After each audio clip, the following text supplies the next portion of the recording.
when the spiritual body is referred to as that of the soul being that of the manifestations of positive action, creative being, that of beauty, that of the expressions of the heart.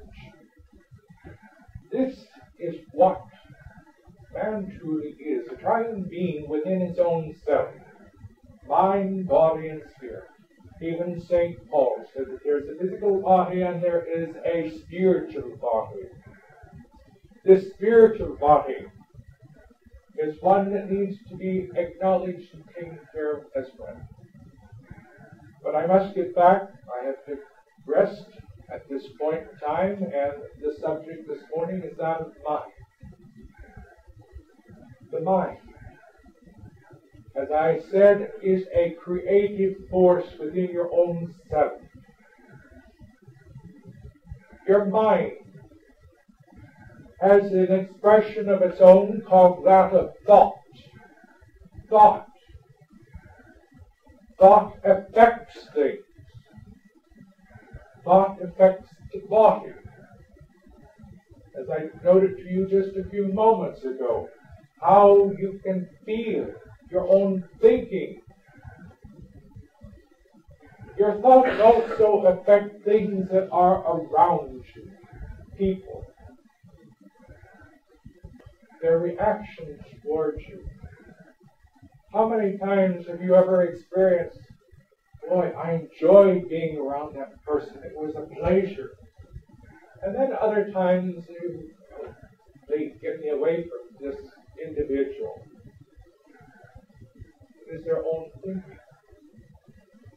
We also realize that thoughts have created this material world around you with many wonderful inventions, devices, means of transportation, building, architecture,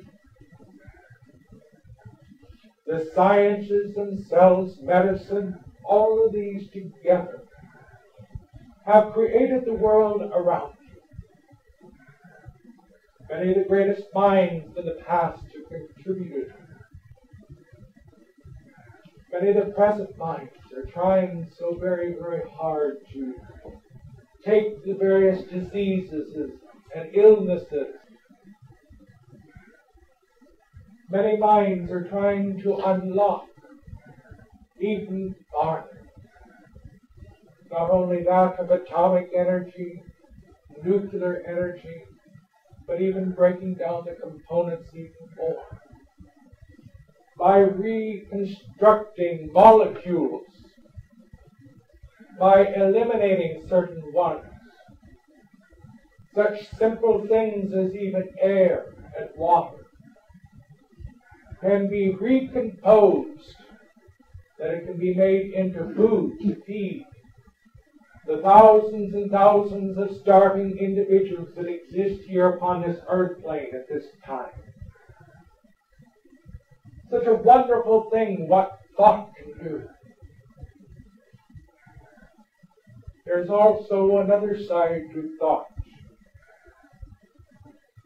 There are basic axioms that are in science which says like attracts like.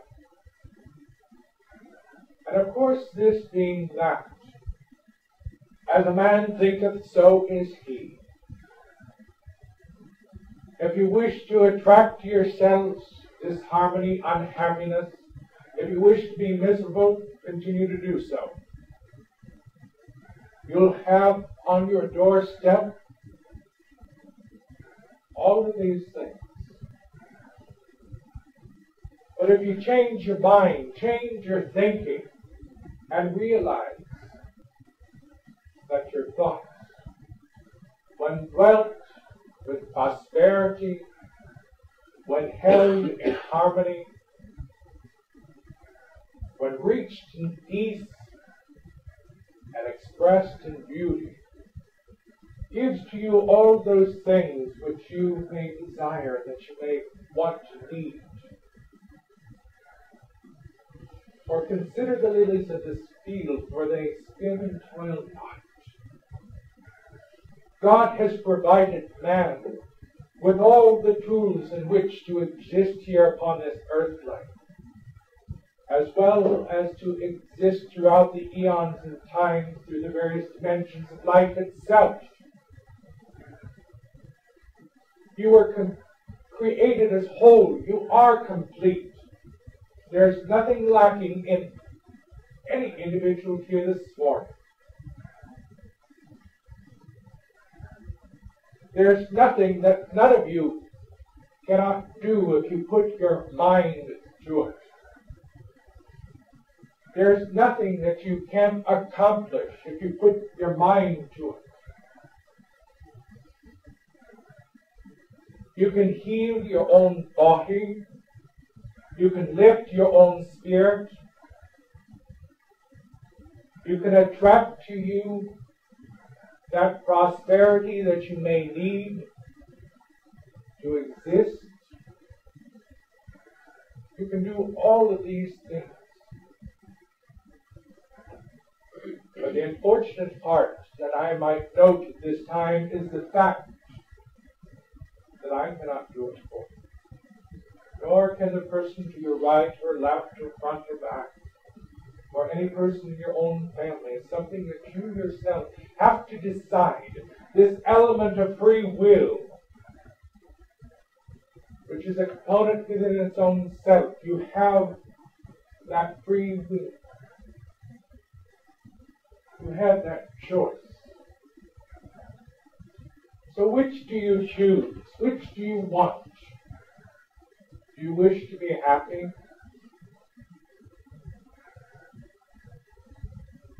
Do you wish for things to be good around you and plentiful? Then you must reach for the spiritual. Realizing that as you seek that which is spiritual, all the material things that you may need, desire, will be theirs for you. Without any effort, without any problem, without any difficulty whatsoever. Reach for the spiritual, that everything else in your own life will fall into place, will be exactly as it should be, because you are at one with God. It's as simple as that.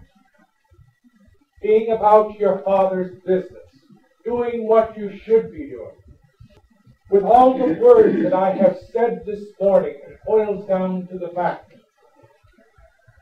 of one simple idea. Do you wish to accept that which God has given you, or do you wish to fight it?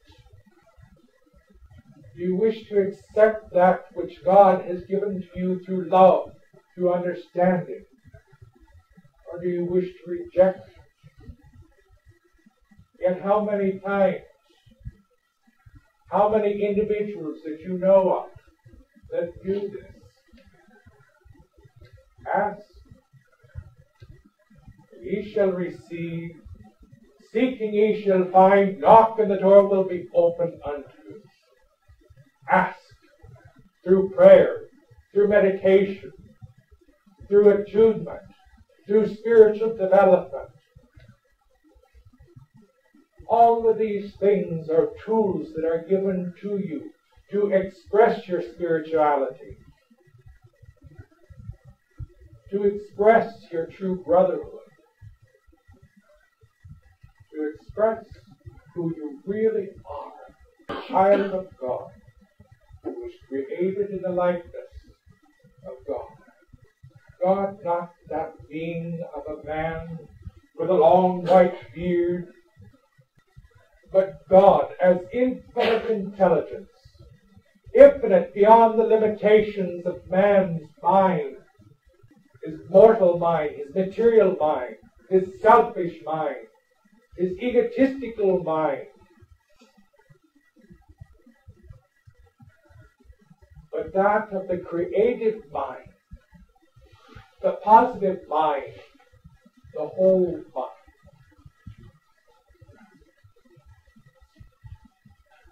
So again, the choice is up to you. I can only give to you that as I have said here this morning, is a charge, hoping that you will find within your own consciousness that truth by whatever means that you seek. Whether you wish to ascribe to life itself a shortcoming, or whether you want to look at life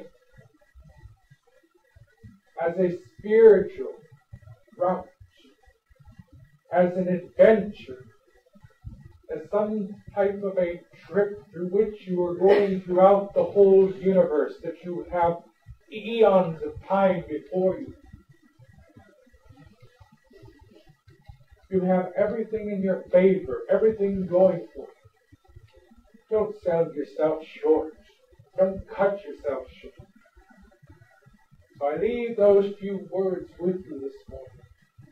May that of the blessings of the Spirit rain down upon you and give you peace until we meet again.